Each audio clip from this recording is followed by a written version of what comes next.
Bom dia, boa tarde, boa noite, sexto ano. Tudo bem com vocês, pessoal? Espero que sim. Tá? Professor David aqui. Vamos iniciar mais uma aula de português. Hoje vamos dar continuidade ao nosso conteúdo, tá bom? Vamos continuar falando aí sobre a interpretação textual, tá bom? Espero que vocês estejam aí acompanhando todas as aulas, tá bom? Espero que vocês estejam aí acompanhando o ClassApp, espero que vocês estejam sempre ativos aí, tá bom? Em todas os avisos que nós mandamos, tá bom? Através do ClassApp. Beleza, meus queridos? Vamos dar início à nossa aula. Muito feliz de estar aqui com todos vocês. Vamos fazer uma análise de interpretação textual hoje e também vamos realizar algumas atividades com uma análise linguística.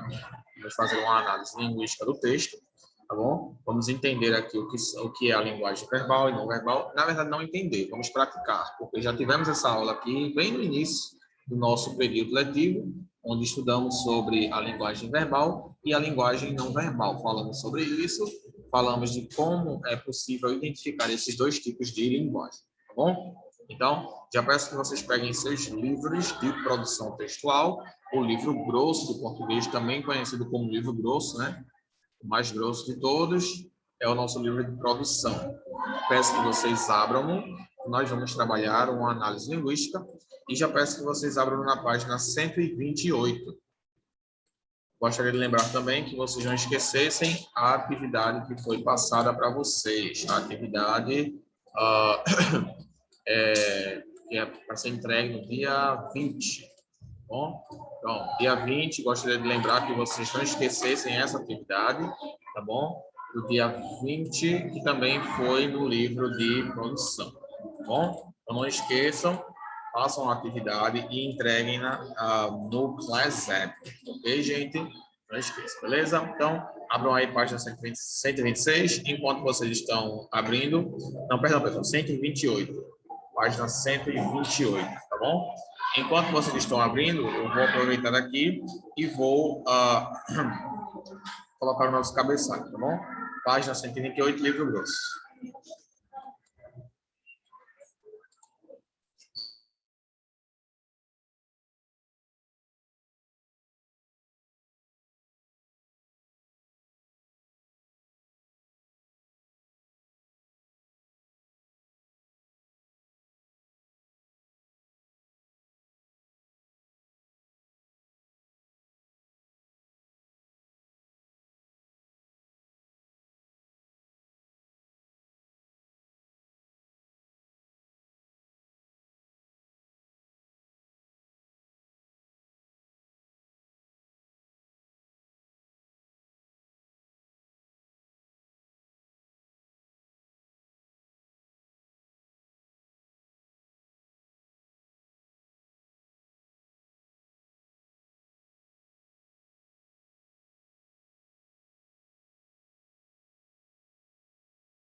Então, pessoal, página 128, livro grosso de português, tá bom?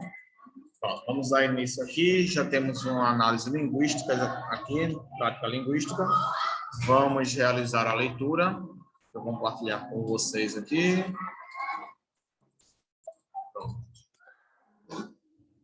Acompanhe a leitura do texto comigo. Tá? Aqui está falando sobre a definição do texto. O que é um texto? Como você provavelmente já se deu conta, de acordo com o que estudamos até agora, em linguagem tudo é interação. Como dissemos no capítulo anterior, ao proferirmos a mais simples palavra para alguém, temos uma intenção: pedir, ordenar, agradecer, chamar a atenção, lembrar e etc. E a pessoa a quem nos dirigimos procura captar essa intenção. Na prática, o negócio é o seguinte: quando você fala ou escreve, quer ser compreendido, e o seu interlocutor quer compreendê-lo. Ninguém em sã consciência sai por aí falando para o vento. Por isso, dizemos que o sucesso de uma comunicação depende das pessoas envolvidas, que cooperam umas com as outras para produzirem sentido. Entendeu? É mais ou menos como um desporto coletivo, como o futebol. Você pode querer jogar sozinho e fazer uma porção de gols numa barra sem goleiro. Mas qual seria o sentido disso? É preciso interagir. E toda interação se dá por meio de textos. Bom? Então, a nossa interação ela é realizada através dos textos. Texto, aí temos aqui a definição. Texto é uma atividade interacional, comunicativa, ligada a uma situação específica, ou seja, a um contexto. Agora vamos ver tudo isso na prática. Tem um quadrinho aqui, não sei se eu vou conseguir ler. Minha visão não é das melhores já. Aparentemente, no primeiro quadrinho ele diz: legal, será que eu também posso participar das Olimpíadas dos Sacis? Com certeza, Chachado, acho que é o nome dele, Chachado. Ô, João, ainda tem vaga aí no time de futebol paraolímpico? É isso mesmo? Pronto. Ok, muito bom. Então, a gente fez a definição do texto. Deixa eu colocar essa definição aqui no caderno. É importante que vocês copiem o caderno de vocês, tá? Pronto.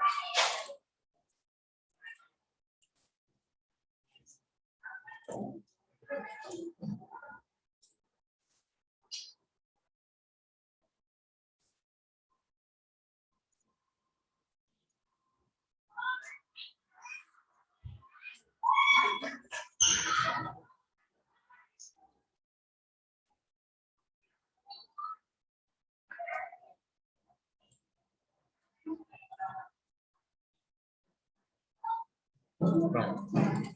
Texto é uma atividade interativa realizada entre pessoas a fim de estabelecer algum tipo de comunicação ou expressão de sentimentos. Então, professor, o que é que caracteriza um texto? Qualquer coisa que consiga expressar um sentimento através da escrita. Tá? Até imagens mesmo, pessoal, elas podem ser consideradas como textos. As imagens mesmo podem ser consideradas como textos. Bom? Então, o que caracteriza o texto? Qualquer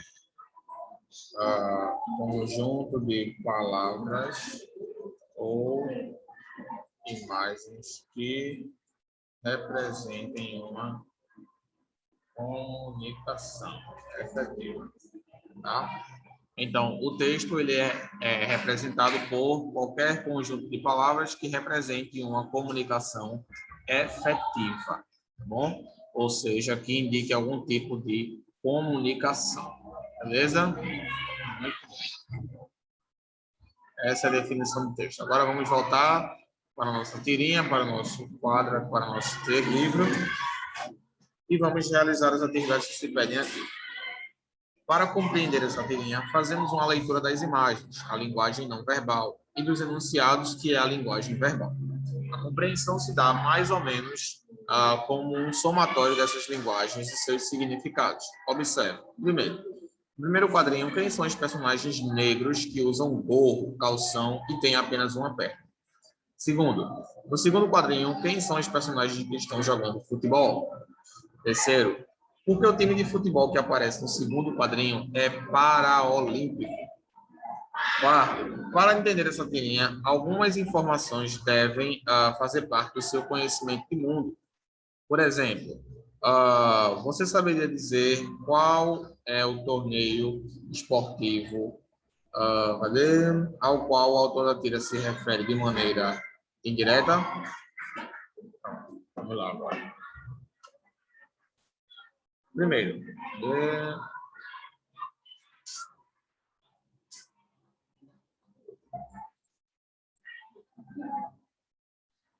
pronto, primeiro quadrinho, quem são os personagens negros que usam gorro, calção e também uma perna? São os sacis, né, pessoal? Até porque ele menciona aqui os sacis. Segundo, no segundo quadrinho, quem são os personagens que estão jogando futebol?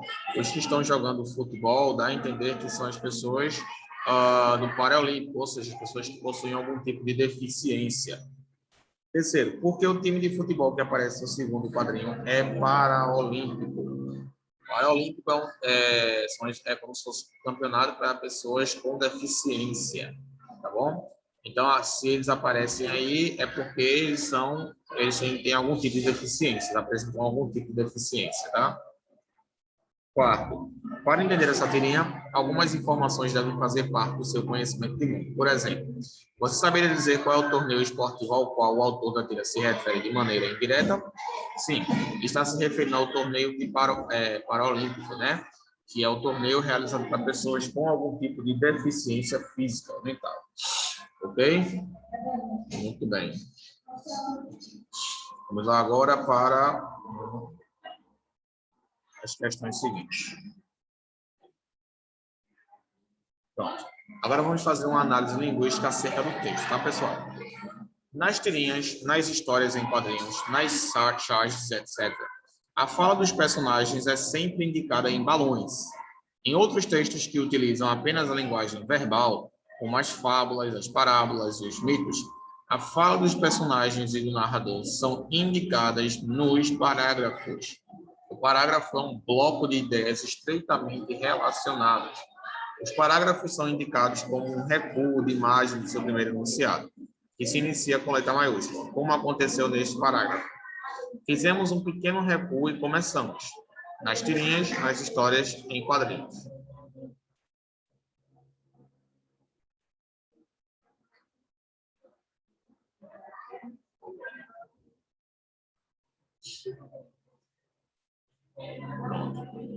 Fala dos personagens e pontuação. Numa narrativa, o narrador normalmente utiliza dois recursos linguísticos para repassar a fala dos personagens, que é o discurso direto, onde o narrador transfere a fala dos personagens diretamente, como se ele próprio estivesse falando. Nesse caso, a fala é indicada com travessão. E o discurso indireto, onde o narrador se apropria da fala do personagem e a reproduz de maneira indireta. Nesse caso, não se usa travessão. Ok? Muito bem. Agora, vou explicar para vocês o que é que ele quer se referir aqui nessa questão da fala dos personagens e sobre a questão do parágrafo, tá bom? Vamos começar aqui primeiro explicando a questão do parágrafo. Aqui.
Pronto. Então, um parágrafo, ele se caracteriza, ele se identifica através de uma separação, né, que ocorre na margem da página, tá bom? Pronto. Um recuo, né, que a gente chama aí. Pronto. Agora vamos falar sobre a questão do discurso direto e do discurso indireto. Pessoal, nós estamos trabalhando aqui a questão da narrativa, tá bom? A narrativa. Textos narrativos são aqueles onde tem uma pessoa que está narrando a história, que está contando o que aconteceu na história, contando a situação, tá bom? Então, os textos narrativos, eles sempre vão apresentar uma pessoa que está falando ali, que está narrando o que está acontecendo, que está indicando o que está acontecendo, tá bom? Então, muitas vezes essa pessoa que está narrando, que está indicando, ela vai se personificar, ou seja, ela vai assumir a posição do personagem. É o que a gente chama de discurso indireto. Tá? Ela vai dizer, ela vai falar o que o personagem falou, ela vai dizer o que o personagem disse, como se fosse ela mesma que tenha dito, mas na realidade foi o personagem. A mesma coisa com o discurso direto, só que com o discurso direto, ele vai realizar aí uma citação, ele vai realizar uma menção, tá bom? Então, o que é que vai acontecer? Deixa eu mostrar para vocês, vamos lá. Falando agora sobre a questão do discurso direto e discurso indireto.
Pronto, pessoal. Copiei aqui, dei algumas pausas, porque eu estava respondendo algumas perguntas aqui, tá bom?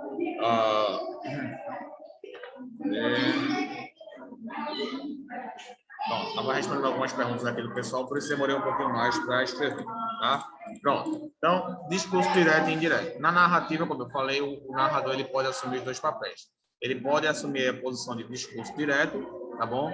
Onde ele vai transcrever, ou seja, ele vai reescrever, tá bom? Reescrever a fala do personagem utilizando um travessão. Exemplo, fala aqui, ó, eu estou cansado. Você acha que eu não estou? Tá bom? Pode. Tá bom? Aí ele utilizou aqui um travessão para indicar que foi outra pessoa que usou essa fala, que falou isso aí. E no discurso...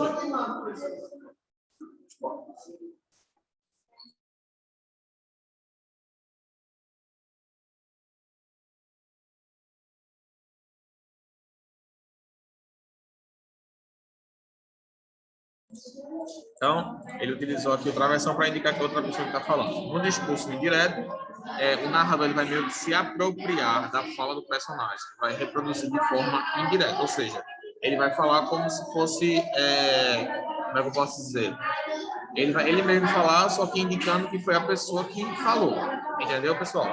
Então, o narrador aí, ele vai utilizar de acordo com o que ele achar mais conveniente. Ele pode usar a narrativa direta ou a narrativa indireta. Vai depender aí do que ele achar mais conveniente. Nesse texto mesmo que a gente leu, a gente viu o uso dos dois. A gente viu o uso do discurso direto e a gente também viu o uso do discurso indireto. Tá bom, pessoal? Muito bem. Então, por hoje a gente finaliza por aqui, tá bom? A gente finaliza. Na próxima aula a gente vai dar continuidade, vamos responder as atividades da próxima página, tá bom? Peço que vocês passem tudo isso aqui para o caderno de vocês. Inclusive, não teremos a atividade de hoje, pois já tem uma atividade pendente para vocês entregarem na semana que vem. Tá bom? Novamente, confiram o Plesep para que vocês possam ver todas as atividades que foram passadas e também o seu prazo. Tá? Só para fazer o resumo, hoje nós temos aqui a definição de texto, o parágrafo, o discurso direto e o discurso indireto, tá bom? Parágrafo, separação de uma página, indicando a mudança de situação ou de fala do personagem. Discurso direto e direto e indireto, onde o narrador ele pode assumir duas posições para narrar a história dos personagens. Da forma direta, ele vai transcrever a fala do personagem usando travessão. E na forma indireta, ele vai se apropriar da fala do personagem e reproduzir de forma indireta. Tá? Oi. Oi.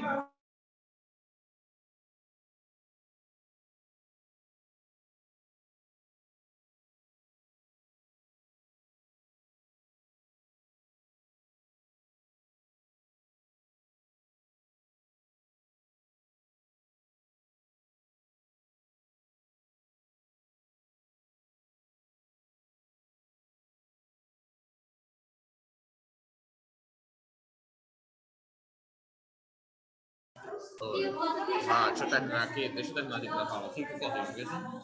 Pronto, pessoal. Então, só para finalizar aqui, estou respondendo algumas dúvidas do pessoal, por isso estou precisando pausar, tá? Mas vocês entendem, sabem que as aulas são feitas aqui na sala, né? Então, pessoal, a gente fica por aqui.